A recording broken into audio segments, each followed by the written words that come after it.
জয় মাধব নীলাঞ্জন, জয় মাধব নীলাঞ্জন, জয় মাধব নীলাঞ্জন, জয় মাধব নীলাঞ্জন, জয় মাধব নীলাঞ্জন, জয় মাধব নীলাঞ্জন, জয় মাধব নীলাঞ্জন, জয় মাধব নীলাঞ্জন, জয় মাধব নীলাঞ্জন, জয় মাধব নীলাঞ্জন, জয় মাধব নীলাঞ্জন, জয় মাধব নীলাঞ্জন, জয় মাধব মাধবায়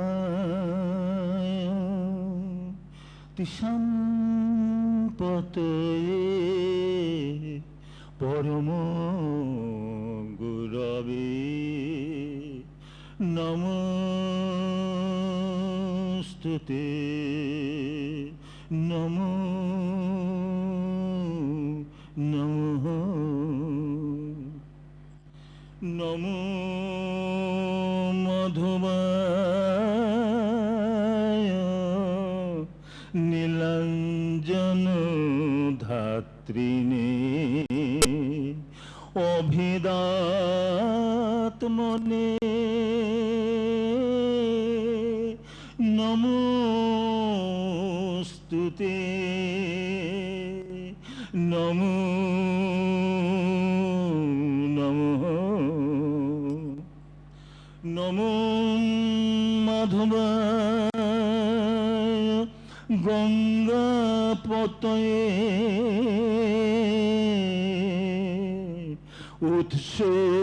উৎসারিত রূপায় নমস্তুতে,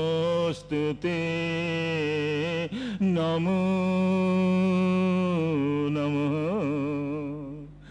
নমো মাধবায় দেহ মন্দিরে জাগরণ কারণায় সংসার আশ্রম প্রস্থাপনায় নমস্তুতে, নমো নমঃ, নমো মাধবায় মনুষ্যত্বং হি একমেব ধর্ম ইতি প্রবর্তনায় নমস্তুতে, নমো নমঃ, নমো মাধবায় ক্রম ব্যতিক্রম রূপ ভোগমাত্রা নির্ধারণায় জয়মস্তুতে, নমো নমঃ, নমো মাধবায় যত্র সৎ তত্র একমেব পন্থা ইতি নিরূপণায় নমস্তুতে, নমো নমঃ, নমো মাধব নীলাঞ্জনায় বিশ্বদেহে কলিনাশন সত্য যুগ সংস্থাপনায় নমস্তুতে, নমো নমঃ, নমো নমঃ, নমো নমো নমো নমো নমো।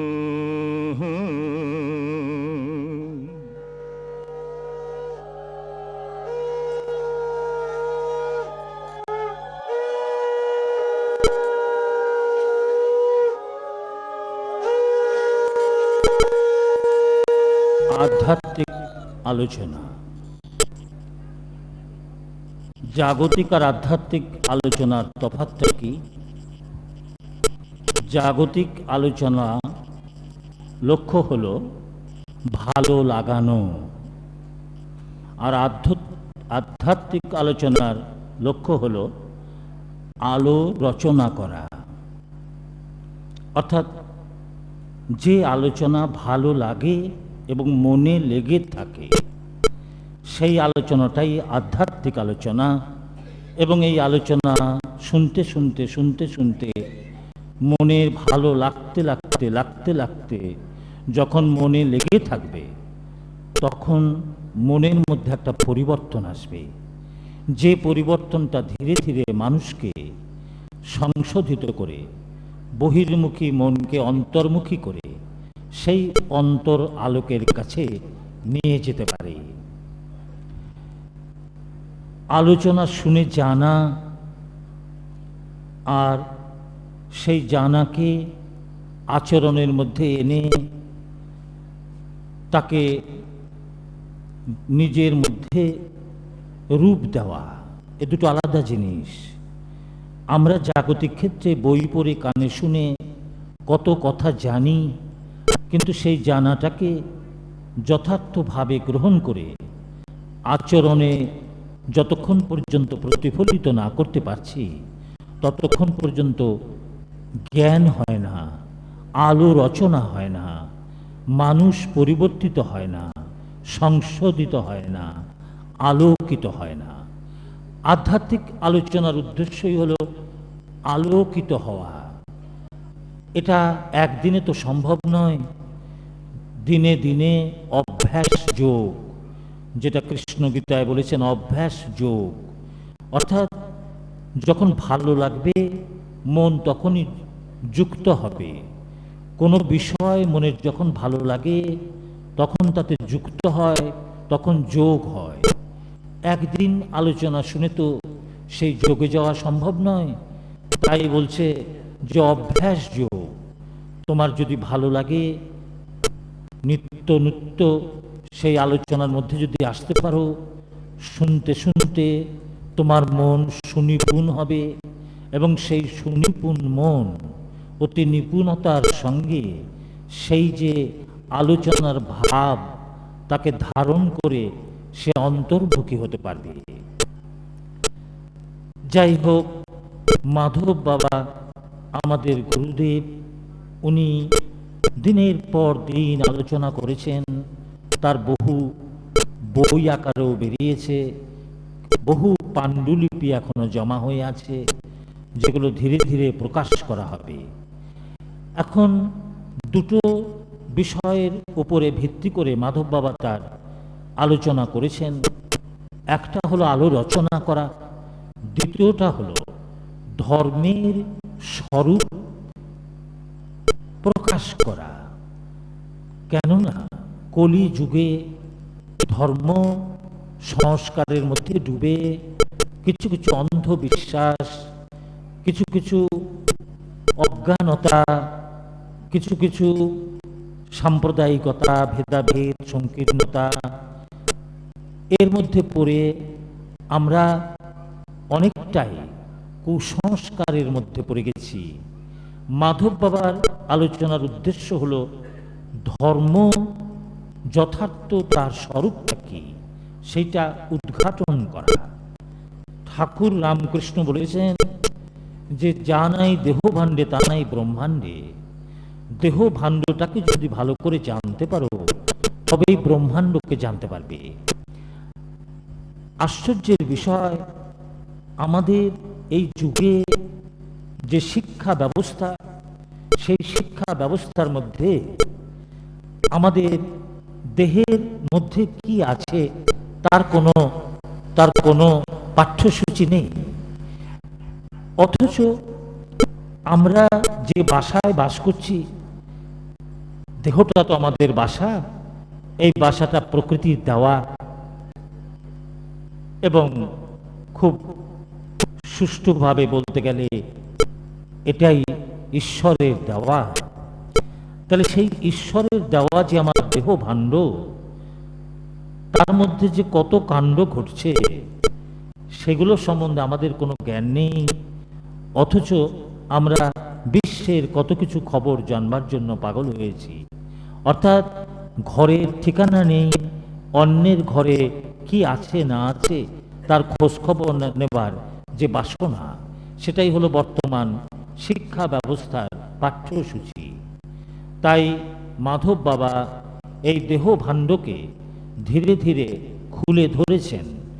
এই দেহ ভাণ্ডের মধ্যে যা আছে তা যদি আমরা জানতে পারি, তাহলে আমরা ধর্মীয় কুসংস্কার থেকে বেরিয়ে আসতে পারবো, অজ্ঞানতা থেকে বেরিয়ে আসতে পারবো, বৃত্তির অতিরিক্ত বেগের হাত থেকে রক্ষা পাব।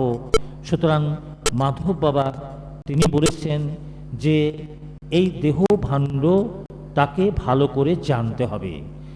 এজন্য তিনি আমাদের 5 বছর ছাত্রের মতো আমাদের ক্লাসে নিয়ে ডেকে নিতেন এবং তিনি শিক্ষকের মতন, গুরুর মতন এই দেহ ভাণ্ডকে চিরে চিরে বিশ্লেষণ করে দেখিয়েছেন। উদ্দেশ্য, পরবর্তীকালে এইগুলো প্রকাশ হলে বিশ্বের মানুষ সে সম্পর্কে জানতে পারবে। আমাদের যে ফিজিওলজি, শরীরবিদ্যা, তার মধ্যে যা আছে মাধব বাবা যা বলেছেন তার মধ্যে অনেক অনেক অনেক তফাৎ। কিভাবে আমাদের এই দেহ ভাণ্ডটা ক্রিয়মান হচ্ছে, কার দ্বারা কিভাবে প্রভাবিত হয়ে আমার মন আমাকে নিয়ে যেমন তেমন করছে, হাসাচ্ছে, কাঁদাচ্ছে, পুতুলের মতো খেলছে, অথচ আমরা অসহায় হয়ে তার কাছে সমর্পণ করেছি নিজেকে এবং সেই সুখ দুঃখের ঢেউয়ের মধ্যে অস্থিরতা নিয়ে, একটা অসন্তোষ নিয়ে, একটা একটা আক্ষেপ নিয়ে, একটা খেদ নিয়ে আমাদের জীবন শেষ হয়ে যাচ্ছে। সে কারণে তিনি এই দেহতত্ত্বের সব কিছু বিশ্লেষণ করেছেন। হয়তো বলবেন এ সবই তো শাস্ত্রে আছে, বইতে আছে। দেখুন, আমরা সাধারণ মানুষ শাস্ত্র যেভাবে লিখিত হয়েছে তার থেকে সত্যিকারের প্রয়োজনীয় বিষয় উদ্ধার করা একমাত্র তার পক্ষেই সম্ভব। আমাদের মতো সাধারণের মানুষের মতো পক্ষে সেটা সম্ভব নয়। মাধব বলেছেন, আমি স্বতন্ত্র, আমি এই ধর্ম বিশ্বে আমি একটা বিকল্প শক্তি রূপে জাগ্রত করছি আমার জনেদের, এবং এই বিকল্প শক্তিতেই মানুষ সত্যের সন্ধান পাবে। সেটা কেমন? তিনি বলেছেন যে ধর্মপথে কলিযুগের যে ধারা, সেই ধারাটা অনেকটা ইন্দ্রিয় সর্বস্ব ক্রিয়ার মধ্যে সীমাবদ্ধ। পূজা অর্চা, জপ তপ, শাস্ত্রপাঠ, তীর্থভ্রমণ, এগুলো সবই ইন্দ্রিয়দের ক্রিয়াকলাপের মধ্যে সীমাবদ্ধ। তিনি অবাঙ্মনসগোচর, তাকে ইন্দ্রিয় দিয়ে ধরা যাবে না। তাহলে কলিযুগের এইসব যে ধারা, এইসব যে প্রক্রিয়া, এগুলোর প্রয়োজন কি? এগুলোর প্রয়োজন একটাই, যদি গুরু নির্দেশিত পথে নিষ্ঠা ভক্তি সহকারে এগুলো পালন করা যায়, তাহলে ইন্দ্রিয় সংযম হয়, মানুষ সংশোধিত হয় এবং যথার্থ ঈশ্বরীয় ভাবকে গ্রহণ করা, ধারণ করা সম্ভব হয়। যাই হোক, শ্রী মাধব বাবা এসছেন গুরু রূপে।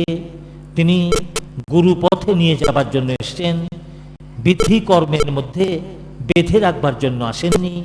তাই তিনি এই আনুষ্ঠানিকতাকে কার্যত বর্জন করেছেন। যদি প্রশ্ন ওঠে তিনি তার দেহে থাকতে এত সব অনুষ্ঠান করেছেন কেন, তার উত্তরে বলি, অবতারীয় শক্তি যা করেন শেষ করবার জন্য করেন।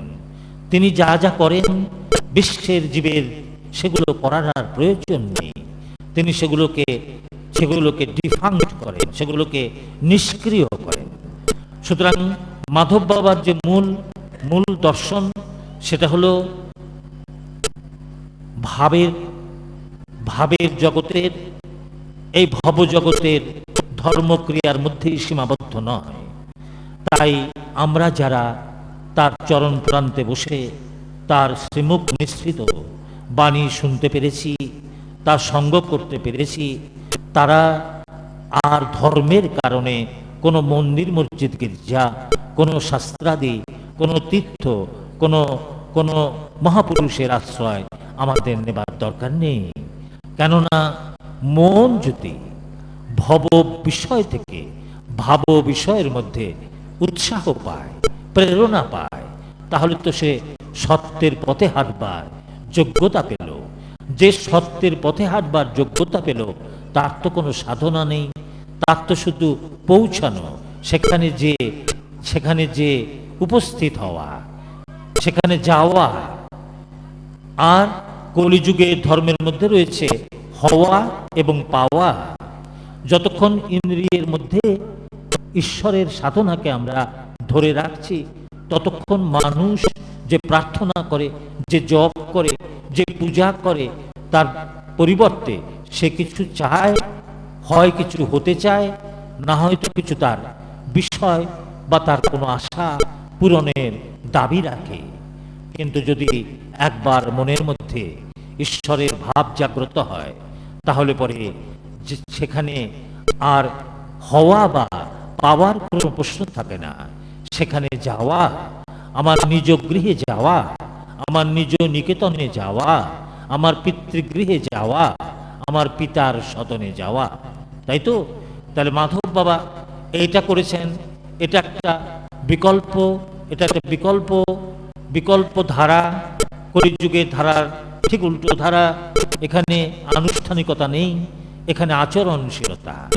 তাই তার প্রথম নির্দেশ হলো ক্রম ব্যতিক্রম চিন্তা করবে। সারাদিন যে কাজ করেছো, দেখবে কোনটা তুমি অপ্রয়োজনে করলে, কোনটাতে তুমি দিশেহারা হলে, কোনটাতে তুমি অস্থির হলে, সেগুলোকে বিচার করো। বিচার করে শপথ নাও যে কাল থেকে আর এভাবে আমি নিজেকে খেলো করব না, নিজেকে আমি রিপুয়াদির হাতে তুলে দেব না। এইভাবে নিজেই নিজেকে সংশোধন করবার চেষ্টা করো। প্রেরণা আমি দেব। মাধব বলেছেন যে প্রেরণা আমি দেব। দেখো, সব কথাই লিখিত আছে, সব কথাই আমরা সবাই জানি, কিন্তু সেই কথা মতো আমরা চলতে পারি না। কেননা আমাদের প্রেরণার অভাব। আমাদের প্রেরণা দিয়ে চলেছে কামনা। সেই কামনার প্রেরণা মধ্যে আমরা নিজেদের তুলে দিয়েছি এবং সেই কামনার প্রেরণাতে আমরা ছুটছি, আমরা ছুটে চলেছি জীবন পথে। সেখানে পেছনের ডাক, চৈতন্যের ডাক, ভাবের ডাক, সেটা আমাদের কাছে পৌঁছয় না। যাতে পৌঁছয় তার জন্যই মাধব বাবা, তার জন্যই তিনি দেহে এসেছেন। তিনি অতি সাধারণভাবে থেকেছেন, অতি সাধারণভাবে নিজেকে অন্যের কাছে তুলে ধরেছেন এবং অন্তরালে, নিভৃতে, আড়ালে, গোপনে তিনি তার লক্ষ্য সিদ্ধ করবার জন্য যেখানে যা প্রয়োজন সেখানে সেই শক্তিকে পুঁতে দিয়ে গেছেন। সুতরাং মূল বক্তব্য আমার হলো যে মাধবের এখানে আমরা যারা আছি, কায় মনোচিত্তে আমরা প্রার্থনা যেন তার কাছে করি যে তুমি দয়া করে, কৃপা করে তোমার ভাবটা আমার মনে ধরাও, যাতে আমি কোনো ভব বিষয়ের অবলম্বন ছাড়া তোমার চরণ বন্দনা করবার যোগ্যতা পাই, তোমার সেবা করবার যোগ্যতা পাই, তোমাকে পূজা করবার যোগ্যতা পাই। মনে মনে, ঠাকুর রামকৃষ্ণ বলেছেন, মনে বনে কোণে, অর্থাৎ সঙ্গোপনে, অর্থাৎ দেহাভ্যন্তরে, দেহের মধ্যে। দ্বিতীয় আরেকটা প্রশ্ন, যে সব কিছুই কলিযুগের মানুষ যে ঈশ্বর সাধনা করেন, সেই ঈশ্বরের বিগ্রহ বলো, ঈশ্বরের আবাস বলো, মন্দির মসজিদ গির্জা, লিখিত সব বাণী যা আছে, শাস্ত্রাদি, সব কিছুই মানুষের সৃষ্টি। শুধুমাত্র মানুষের এই অনন্ত বিশ্বের স্রষ্টা হলেন ঈশ্বর এবং মানুষের দেহ হলো সেই সৃষ্টির মধ্যে সর্বোত্তম শ্রেষ্ঠ পাত্র। সেই শ্রেষ্ঠ পাত্র ঈশ্বরের তৈরি। সেই পাত্রকে যদি আমি মেজে ঘষে সুন্দর করতে পারি, পবিত্র করতে পারি, নির্মল করতে পারি, তবে এই পাত্রের মধ্যেই তিনি যে আলো রূপে বিরাজ করছেন সেটা জানতে পারব। সেটাই হলো অন্তরে যাওয়া, আলোতে যাওয়া। সুতরাং এই দেহকে মন্দির করা এবং মন্দির করে মনকে তার ভাবের মধ্যে নিয়ে যাওয়া এবং সেই দেহের মধ্যেই মনকে বন্দি করে তাকে বন্দনা করা, এটা হলো মাধবের মাধবের দর্শন, মাধবের দর্শন অর্থাৎ তোমার এই দেহটাই মন্দির, তোমার তোমার যে প্রকৃতি, তুমি মানুষ, তোমার প্রকৃতি মনুষ্যত্ব, এই মনুষ্যত্বটা তোমার ধর্ম। এবং এবং তুমি যদি তার ভাব ধরো, তার প্রেম ভাব ধরো, তাহলে তোমার যে হৃদয়, তোমার যে অন্তর সকলের জন্য উন্মুক্ত হবে। সুতরাং তোমার হৃদয়ের ভাবটাই হবে তোমার ভাষা। তাই তিনি বলেছেন যে অনন্ত বিশ্বে মানুষের দেহ সবই একরকম, সুতরাং মানুষ আমরা একটা জাতি। আবার বলেছেন দেখো প্রতিটা মানুষেরই প্রকৃতি বা ধর্ম মনুষ্যত্ব, সুতরাং আমাদের প্রতিটি মানুষের ধর্মই হলো মনুষ্যত্ব। আবার বলছে যে এই যে তুমি যদি প্রেমের মধ্যে যাও, তোমার যে একত্ববোধ, তোমার যে ঐক্যবোধ, তোমার যে মৈত্রীবোধ, তাতে তুমি সকলের সঙ্গে নিজেকে খানিকটা অভিন্নভাবে দেখতে শিখবে, সবার প্রতি তোমার সহানুভূতি জাগবে, অন্তরভাবে তুমি সবার আত্মীয়। সেই সবার সঙ্গে যদি তোমার আত্মীয়র সম্পর্ক হয়, তাহলে তুমি কাউকেও অনাদর করবে না, কাউকেও উপেক্ষা করবে না, কাউকেও ঘৃণা করবে না। এটাই হলো অন্তরের ভাব, এবং সেই অন্তরের ভাব ভাষা রূপে সকলকেই কাছে টানবে। এটাই হলো মাধবের মূল দর্শন। এবং মাধব দর্শন তিনি বলেছেন, এখানেই তিনি শেষ করে দেননি, তিনি বলছেন আমি যা বলছি আমি তার রূপ দিয়ে দেখাবো। তিনি বলছেন যে শাস্ত্রাদিতে যা কিছু আছে আমি আমার ভক্তদের মাধ্যমে বিশ্বের দরবারে ডেমনস্ট্রেশন দিয়ে দেখাবো, যাতে মানুষ বুঝতে পারে যে হ্যাঁ, একটা মানুষ জন্মগ্রহণ করে, জীবিকার জন্য কর্ম করে, সংসারের দায় দায়িত্ব পালন করে আধ্যাত্মিকতার চরম শীর্ষে পৌঁছতে পারে।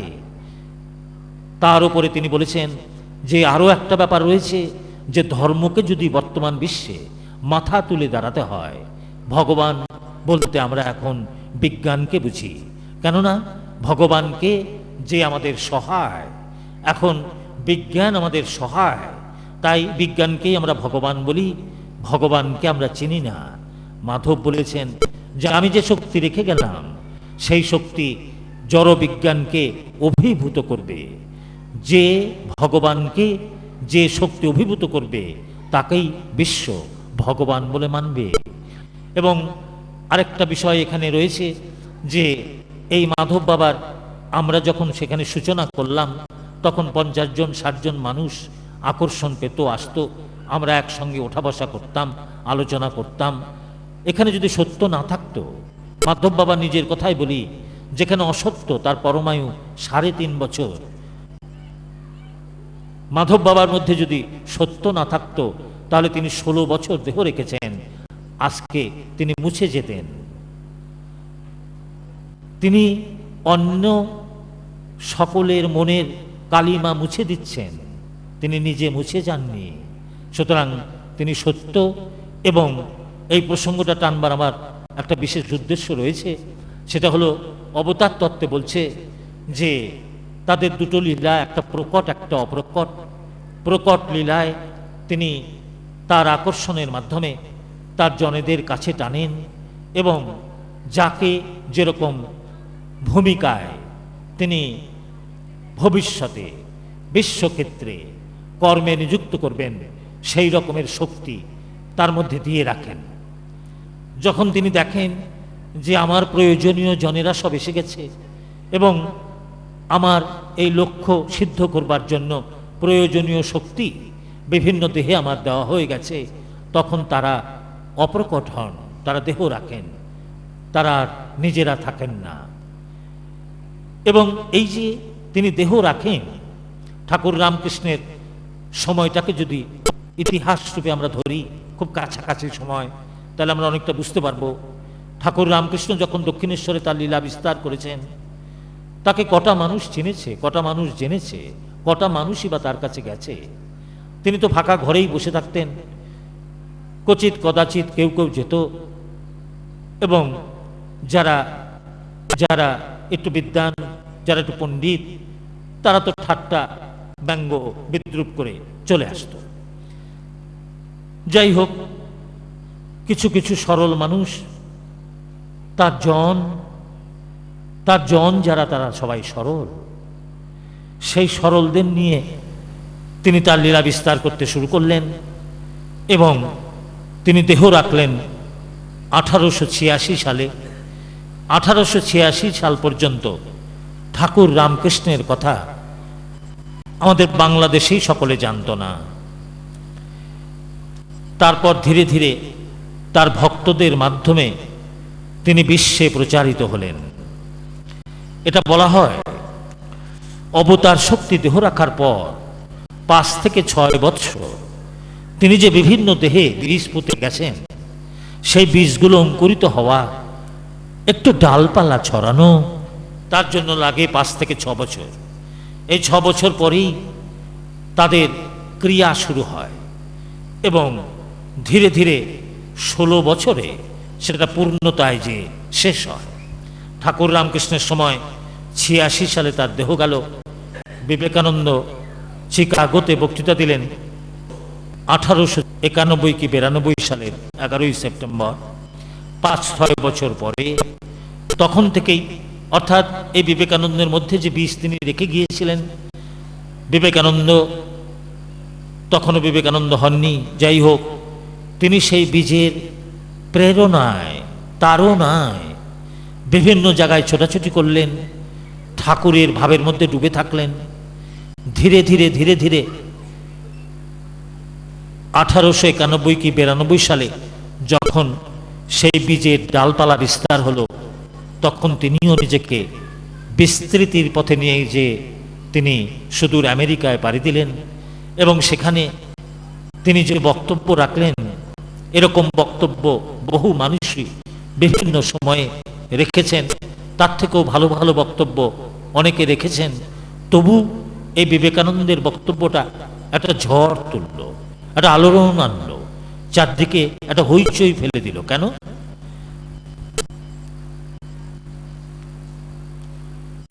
কথা দুরকমে ভাবে বলা যায়, একরকম অর্জিত বিদ্যা দিয়ে, আরেকটা উদ্গত বিদ্যা দিয়ে। উদ্গত বিদ্যা দিয়ে তার মধ্যে চৈতন্য শক্তি থাকে, সেটা মানুষকে সম্মোহিত করে, প্রভাবিত করে। আর অর্জিত বিদ্যা, সেটা মানুষের ভালো লাগতে পারে কিন্তু সম্মোহিতও করে না, প্রভাবিতও করে না। আমরা ছোটবেলায় মাস্টারমশাইয়ের কাছ থেকে শুনেছি, মিথ্যা কথা বলা বড় দোষ, সদা সত্য কথা বলিবি। কথাটা শুনেছি, কিন্তু মিথ্যা কথা থেকে বেরোতে পারিনি, সদা সত্য কথাও বলতে পারিনি। কথাটা শুনেছি কিন্তু সেটা আমি গ্রহণ করে ধারণ করতে পারিনি। এখানে তত্ত্ব বলছে, যদি উদ্গত বাণী হয় তাহলে পরে সেটা মানুষের মধ্যে গেঁথে যায়, বিধে যায়, গ্রহণ হয়, ধারণ হয়, সে পরিবর্তিত হয়, সংশোধিত হয়। যাই হোক, সেই বিবেকানন্দের 1891 সাল থেকে যখন বিস্তার আরম্ভ হলো, ধীরে ধীরে ধীরে ধীরে 1902 সাল পর্যন্ত, অর্থাৎ ঠিক 16 বৎসর পূর্ণ হলে তার রামকৃষ্ণের যে শক্তি, তিনি যে বীজ পুঁতেছিলেন, সেটা ফল ফুলে সুশোভিত হলো। সেই ফল ফুল দিয়ে আমরা এখনো বেঁচে আছি, সেই ফল ফুল নিয়ে আমরা এখনো মূলকে খোঁজার চেষ্টা করছি। যাই হোক, এই যে 16 বছর 1902 সালে পর্যন্ত ঠাকুর রামকৃষ্ণের যে শক্তি প্রকাশ হয়েছিল, তারপরে আর বিন্দুমাত্র শক্তিও তার সঙ্গে যুক্ত হয়নি।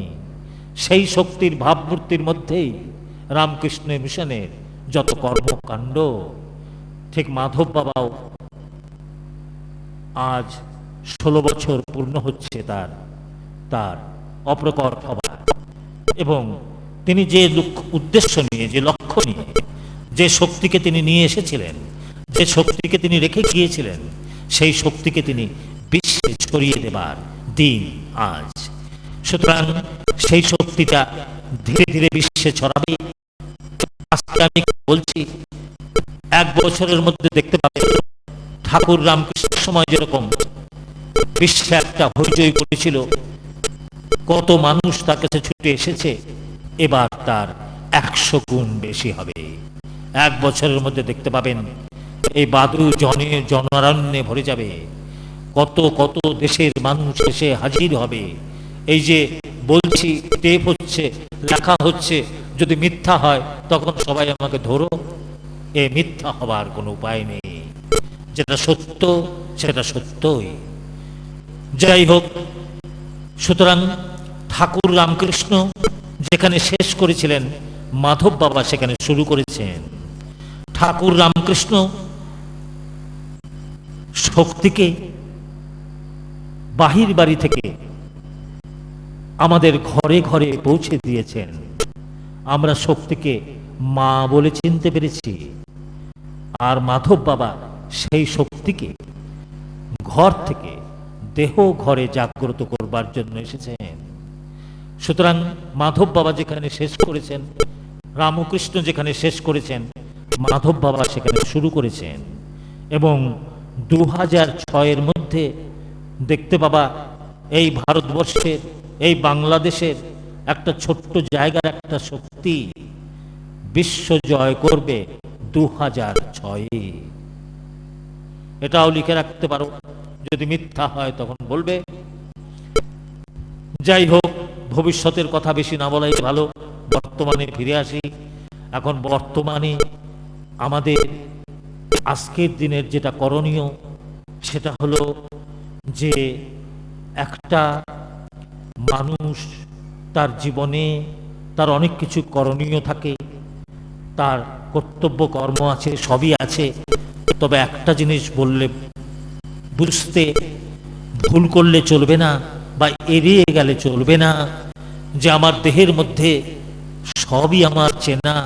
আমার মাথা, আমার চোখ, আমার কান, আমার নাক, আমার মন, আমার বুদ্ধি, আমার বিদ্যা, আমার গুণ, আবার বাইরেও আমার বাবা, আমার মা, আমার ভাই, আমার বোন, তারও বাইরে আমার বিদ্যা, আমার শিক্ষা, আমার সম্পদ, আমার টাকা পয়সা, আমার বন্ধু বান্ধব, সব কিছু জানি। আমার সব কিছুকে আমি চিনি। আমি কে চিনি কি? আমিটাকে। তাহলে আমিকেই যদি না চিনলাম, আমার করে সারা জীবন ধরে হ্যামারের বাড়ি খেয়ে লাভটা কি আছে ভাই? সুতরাং আজকের দিনে এই শপথ নিতে হবে যে যে করে হোক আমার আমিকে আমি চিনব। আর আমার আমিকে যদি চিনতে হয়, আমার মনোমতো স্বামীকে আমি খুঁজে বের করব। তার কারণ মনোমতো স্বামী ছাড়া আমিকে কেউ খুঁজে দিতে পারবে না। এই স্বামী হলেন গুরু। তাই বলছে গুরু কৃপাহি কেবলম। বক্তব্য বাড়িয়ে লাভ নেই, বক্তব্য শেষ করি। বক্তব্য আগেই বলেছি, আলোচনা বেশি করলে তো লাভ হবে না যদি আলো রচনা না হয়। যদি ভালো লেগে থাকে, ভালোভাবে লেগে থাকবার জন্য মাঝে মাঝে সঙ্গ করার চেষ্টা করো। যদি দেহে সঙ্গ করবার অসুবিধা থাকে, মনে মনে চিন্তা করো। আমি হলপ করে বলতে পারি যে তোমরা এই চিন্তনের মাধ্যমেই তোমাদের ঈপ্সিত, তোমাদের বাঞ্ছিত, তোমাদের বহু বহু জন্মের যে একটা আশা, সেটা পূরণের যে মানুষ তাকে খুঁজে পাবে। জয় মাধব। ভাঙ রে ভাঙ মায়ার ঘর ভাঙ, ও তোর মনুষ্যত্বের কুঠার খায়ে।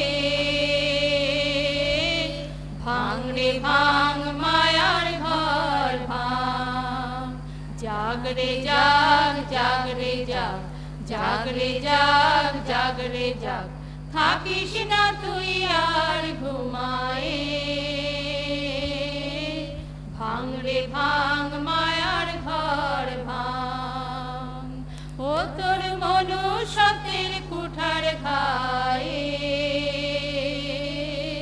ভাঙ রে ভাঙ মায়ার ঘর ভাঙ, জীবন বেলা ওই ডুবে যায়, সকলেই যায় রে ঘুমের গায়ে। জীবন বেলা ওই ডুবে যায়, সকলেই যায় রে ঘুমের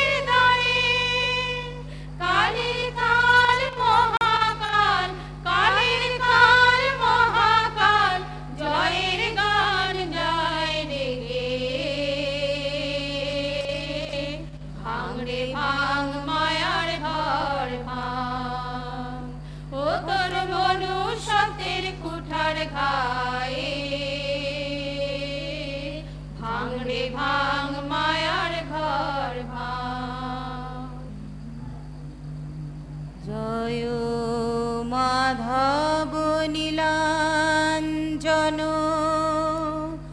পরম চৈতন্য, জয় জয় জয় জয় হে,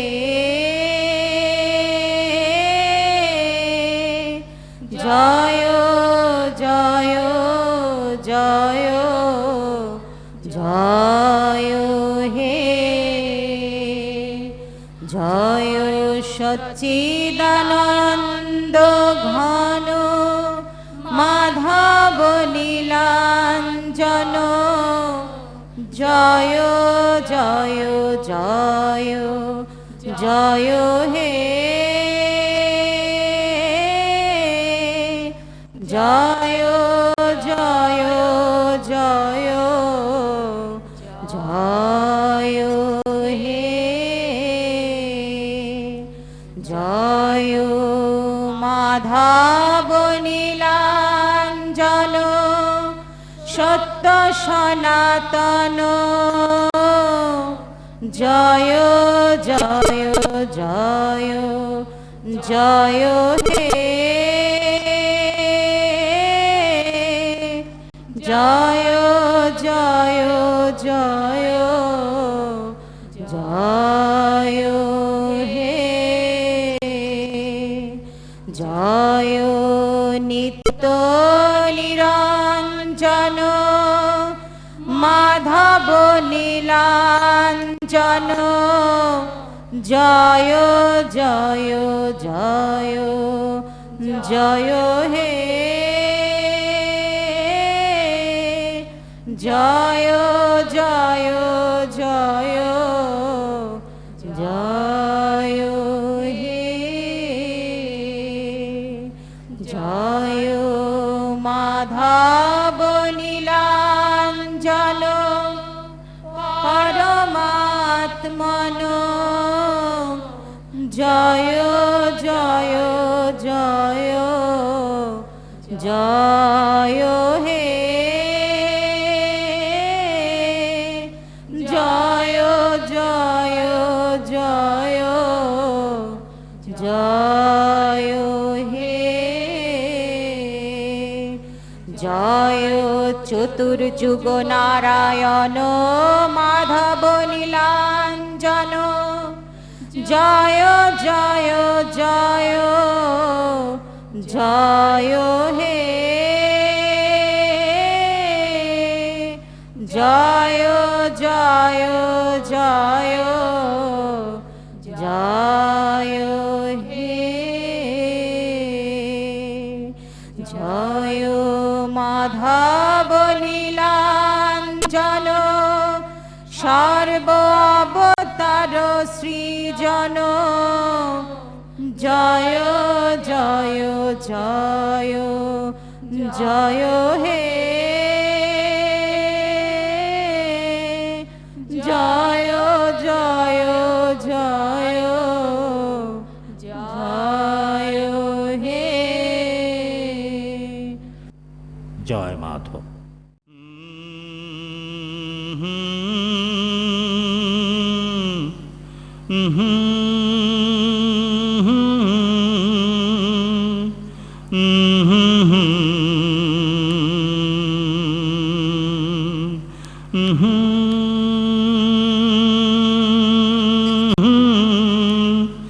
জাগো মা,